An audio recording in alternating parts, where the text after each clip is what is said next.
नमस्कार दोस्तों, सोनू जी के क्लास में आपका हार्दिक स्वागत है। आज हम करने जा रहे हैं पीटीटी के स्पेशल 20 क्वेश्चन। ठीक है, तो इसमें पहला क्वेश्चन है, राजस्थान में बड़ा बाघ की छतरी कहाँ स्थित है? ए जोधपुर, ब कोटा, स बीकानेर, द जैसलमेर। तो इसमें आपका जो आंसर होगा वो होगा द जैसलमेर। ठीक है,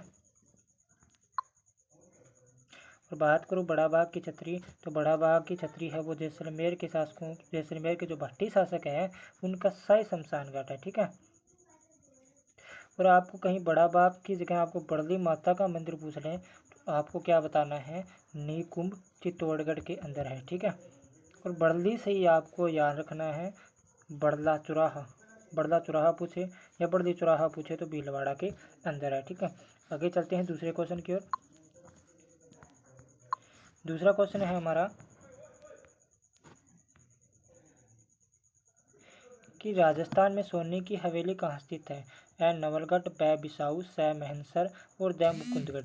तो बात करूँ मैं तो इसका जो आंसर सही होगा वो होगा आपका स महनसर। बात करूँ आपको कि भित्ति, आपको क्वेश्चन पूछेगा कि भित्ति चित्रों के लिए प्रसिद्ध हवेली कहाँ पर है? भित्ति चित्रों के लिए प्रसिद्ध हवेली कहाँ पर है? तो आपको क्या बताना है? शेखावाटी, शेखावाटी में। ठीक है, और ये जो तीनों क्षेत्र है ना, बिसाऊ बोलो, नवलगढ़ बोलो या मुकुंदगढ़ बोलो, ये तीनों ही हवेलियों के लिए प्रसिद्ध है यार। ठीक है, आगे चलते हैं तीसरे क्वेश्चन की ओर। तीसरा क्वेश्चन है, मारवाड़ में दामनी क्या है? ए वस्त्र का एक प्रकार, ब एक आभूषण, स एक प्रथा और द ए व ब दोनों। तो इसमें आपका जो सही आंसर होगा वो होगा ए व ब दोनों, क्योंकि दामनी एक वस्त्र का प्रकार भी है। ठीक है, और दामनी हम कहते हैं ओढ़नी को। और इसके अलावा आपका एक जो दामनी एक आभूषण भी है। आभूषण कैसे है? क्योंकि ये अंगूठे का आभूषण होता है। किसका? अंगूठे का आभूषण होता है, जैसे अरसी हो गया, दामनी हो गया। ठीक है, उसके बाद में आगे आपका जो चौथा क्वेश्चन है वो है कि कोडमार की होली कहाँ प्रसिद्ध है? ए नाथद्वारा, ब करौली, स अजमेर, द डूंगरपुर। तो इसमें जो आपका आंसर है वो है अजमेर। कोडमार की होली है वो आपकी बिनाई अजमेर की प्रसिद्ध है। ठीक है, कहाँ की? बिनाई अजमेर की प्रसिद्ध है। और आपको पूछे गुलाबी गणगौर कहाँ की प्रसिद्ध है? गुलाबी गणगौर पूछे तो नाथद्वारा राजसमंद की प्रसिद्ध है। ठीक है, और उसके बाद में आपको पूछे कि गोबरकंडों की हवेली कहाँ की प्रसिद्ध है? तो डूंगरपुर की प्रसिद्ध है। गोबरकंडों की हवेली पूछी आपको कहाँ की होली कहाँ की प्रसिद्ध है? तो डूंगरपुर की होली डूंगरपुर की प्रसिद्ध है। अगर आपको पूछे लठमार होली कहाँ की प्रसिद्ध है? तो वो आपकी महावीर जी करौली की प्रसिद्ध है। ठीक है, आगे जो पांचवा क्वेश्चन है वो आपका कि बनेश्वर मेला कब लगता है? जी हाँ दोस्तों, बनेश्वर मेला कब लगता है? कभी कभी क्वेश्चन बहुत बार आता है क्वेश्चन। ठीक है, तो बनेश्वर मेला आपका लगता है, इसमें आपको ऑप्शन है विशाख पूर्णिमा को, ब माघ पूर्णिमा को, स फाल्गुन पूर्णिमा को, द चैत्र नवरात्रों को। तो इसमें आपका जो आंसर है वो है ब माघ पूर्णिमा को। बात करूँ बनेश्वर की, तो बनेश्वर धाम में सोम, माही, जाखम तीनों नदियों का क्या होता है? संगम होता है, त्रिवेणी संगम है। ठीक है, और यहाँ के जो प्रसिद्ध संत है वो है आपके संत मावजी, जिन्हें क्या कहा जाता है? वागड़ के धनी कहा जाता है। ठीक है, और जो ये वनेश्वर मेला लगता है इसे आदिवासियों का कुंभ भी कहा जाता है, ध्यान रखना। ठीक है, आगे जो क्वेश्चन है वो है पांचवा कि छठा क्वेश्चन है, सॉरी, प्रसिद्ध घोटियाम्बा मेला लगता है? ए सीकर, ब बांसवाड़ा, स करौली, द जयपुर। तो इसमें आपका जो सही आंसर है वो है ब बांसवाड़ा। ठीक है, आपको पूछे जगदम्बा माता का मंदिर कहाँ पर है? तो आपको बताना है जगत उदयपुर के अंदर। ठीक है, कहाँ पर? ठीक है, तो इसका आंसर है आपका बांसवाड़ा। आगे का क्वेश्चन है सातवां, वो है कि, कि किस देवी को रुमाल वाली देवी कहा जाता है? ए हिचकी माता, ब तनोट माता, स जिलानी माता और द इंडाना माता। तो इसमें आपका जो सही आंसर है वो है ब तनोट माता। बात करूँ रुमाल वाली देवी, तो इसको थार की वैष्णो देवी भी कहा जाता है, याद रखना। थार की वैष्णो देवी आपसे पूछे किसे कहा जाता है? तो थार की वैष्णो देवी आपको तनोट माता को कहा जाता है। बात करूँ तनोट माता का मंदिर कहाँ पर है? तो तनोट माता का मंदिर है वो आपका कहाँ पर? जैसलमेर के अंदर है। कहाँ पर है? जैसलमेर के अंदर है। ठीक है, आगे चलते हैं आठवें क्वेश्चन की ओर। तो किस लोक देवता की ख्याति चार हाथों वाले देवताओं के रूप में हुई है?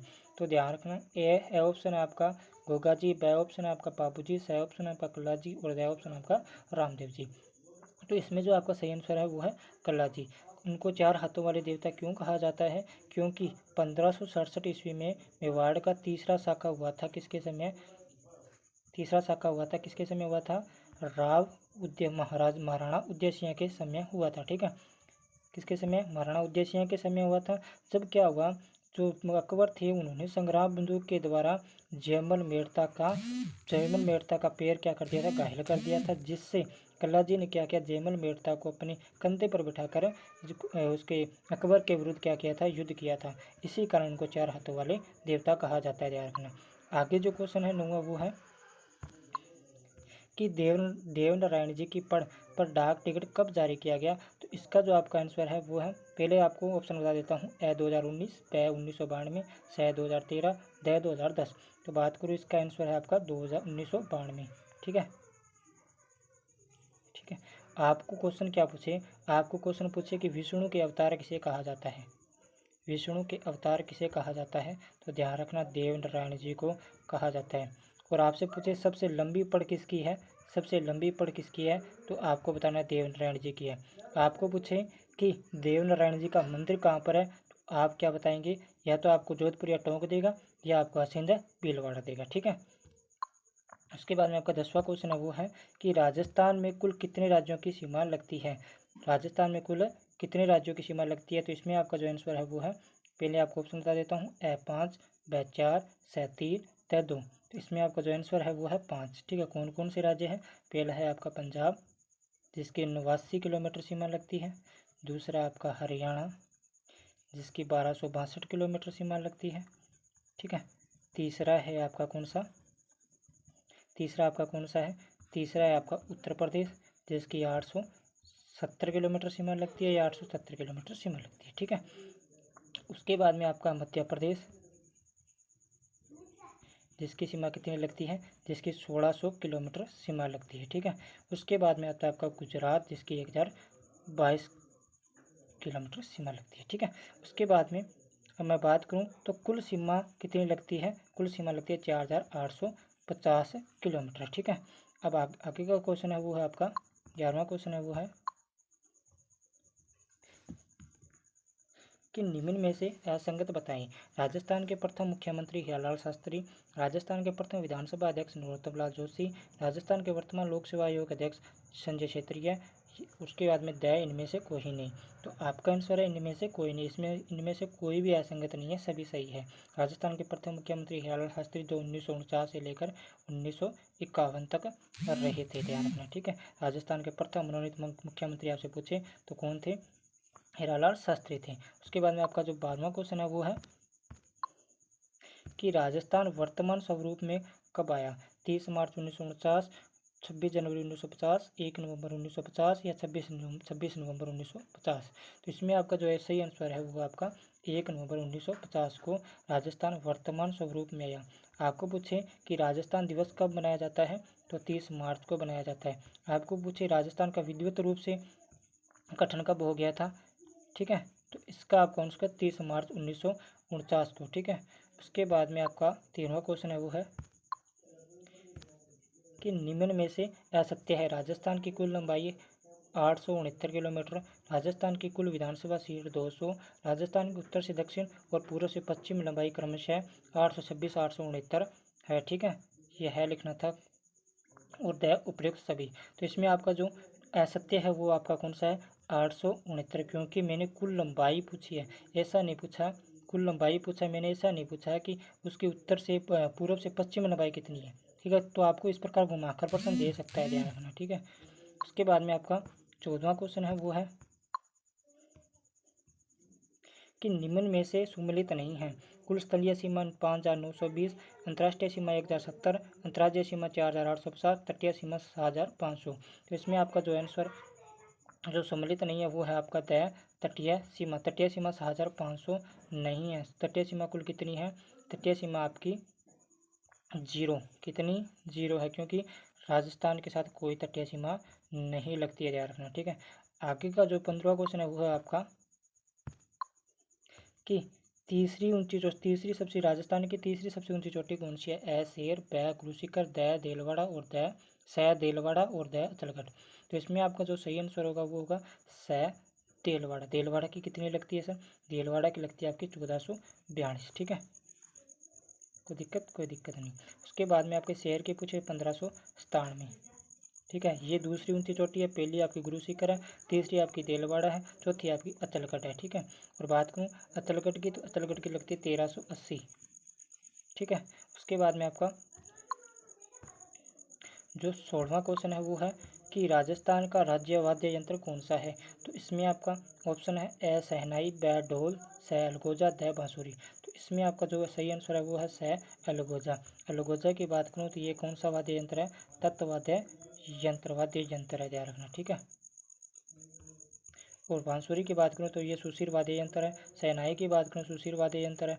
ढोल की बात करूँ तो अवनद वाद्य यंत्र है। ठीक है, जिनको पीट कर बजाया जाता है वो कौन सा वाद्य यंत्र कहलाता है? अवनद, धन या अवनद वाद्य यंत्र कहलाता है। ठीक है, उसके बाद में आपका 17वां क्वेश्चन है वो है राजस्थान में मीठे पानी की झील है? राजमंद झील, जयसमंद झील, पुष्कर झील, उपयुक्त सभी। तो इसमें आपका सही आंसर होगा वो होगा, इसमें आपका जो सही आंसर होगा वो होगा उपयुक्त सभी। ठीक है, राजमंद झील एकमात्र झील जो जिले के आधार पर है। ठीक है, जैसमल झील को डेबर झील भी कहा जाता है। ठीक है, पुष्कर झील राजस्थान की सबसे पवित्र झील आपको पूछे कौन सी है?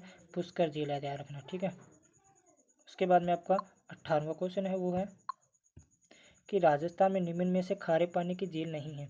ए कावोत झील, ब कयालाना झील, स डीडवाना झील, द लुणकरसर झील। तो इसमें आपका जो सही आंसर है वो आपका है ब कायलाना झील। कायलाना झील बात करूँ कायलाना झील, कायलाना झील आपकी कहाँ पर है? जोधपुर के अंदर है। आपको पूछे जोधपुर की जीवन रेखा ही कायलाना झील को ही कहा जाता है, ध्यान रखना। ठीक है, डीडवाना झील आपकी नागौर के अंदर, राजस्थान की खारे पानी की झील। लूणकरसर झील है वो आपकी कहाँ पर है? बीकानेर के अंदर है। उसके बाद में आपको कावोत झील पूछे वो आपकी नागौर के अंदर है। ठीक है, उसके बाद में आपका 19वां क्वेश्चन है वो है जल भराव क्षमता की दृष्टि से सबसे बड़ा बांध? राणा प्रताप सागर बांध, जाखम बांध, माहिबजा सागर बांध, पांचरा बांध। इसमें आपका जो सही आंसर है वो है आपका राणा प्रताप सागर। जल भराव की क्षमता की दृष्टि से आपके पूछे सबसे बड़ा बांध कौन सा है? तो राणा प्रताप सागर बांध। आपको भारत का पूछे तो भाखड़ा बांध है, भारत का पूछे तो आपको कौन सा बताना? भाखड़ा बांध है। ठीक है, जाखम बांध पूछे तो राजस्थान का सबसे, अगर आपको पूछे राजस्थान का सबसे ऊंचा बांध है कौन सा है, तो वो है आपका जाखम बांध। कितना मीटर ऊंचा है? 81 मीटर ऊंचा है। ठीक है, और आपको सीधा पूछे राजस्थान का सबसे लंबा बांध कौन सा है, तो वो है आपका माही बजाज सागर बांध। ठीक है, पांचरा बांध पूछे आपको गंभीरी नदी के किनारे है। ठीक, गंभीरी नदी के ऊपर है। ठीक है, और कहाँ पर? करौली के अंदर। कोई दिक्कत नहीं, आगे चलते हैं। 20वां क्वेश्चन, आज का आखिरी क्वेश्चन, लास्ट क्वेश्चन। ठीक है, तो 100 द्वीपों का शहर किसे कहा जाता है? पहले तो वीडियो को लाइक करो, कमेंट करो और चैनल को सब्सक्राइब करो और बताओ कि वीडियो कैसा लगा। ठीक है, उसके बाद मैं इसका आंसर बताऊंगा।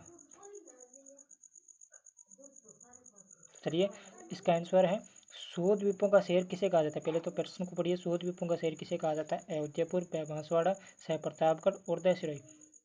इसमें आपका सही आंसर है वो है आपका द बांसवाड़ा को कहा जाता है 100 द्वीपों का शहर। आपको पूछे व्हाइट सिटी किसे कहा जाता है? तो उदयपुर को। आपको पूछे कांटल का मैदान कहाँ पर है? प्रतापगढ़ के अंदर। कांटल का ताजमहल किसे कहा जाता है? काका जी की दरगाह को कहा जाता है। किसको? काका जी की दरगाह को कहा जाता है। कहाँ पर है? प्रतापगढ़ के अंदर। उसके बाद में माउंट आबू कहाँ पर है? सिरोही में। ठीक है, राजस्थान की सबसे ऊंची चोटी गुरु शिखर कहाँ पर है? सिरोही में। कितनी किलोमीटर है? 1722 और 1727 भी कहा जा सकता है। क्यों कहा जाता है 1727? क्योंकि वहाँ पर 5 मीटर ऊंचा क्या है? पार्श्वनाथ जी का मंदिर बना हुआ है, इसी कारण क्या कहा जाता है? इसकी 1727 मीटर ऊंची लंबाई है। वैसे इसकी 1722 मीटर ही ऊंचाई है, ध्यान रखना। ठीक है, क्योंकि 5 मीटर ऊंचा क्या बना है? मंदिर बना हुआ है, इस कारण इसको लंबाई कितनी होगी है? ऊंचाई होगी इसकी 1727। ठीक है, तो बताइए क्लास कैसी लगी? वीडियो को लाइक करें, कमेंट करो। कल आपके लिए स्पेशल भूगोल के क्वेश्चन लेकर आऊँगा। ठीक है, थैंक यू।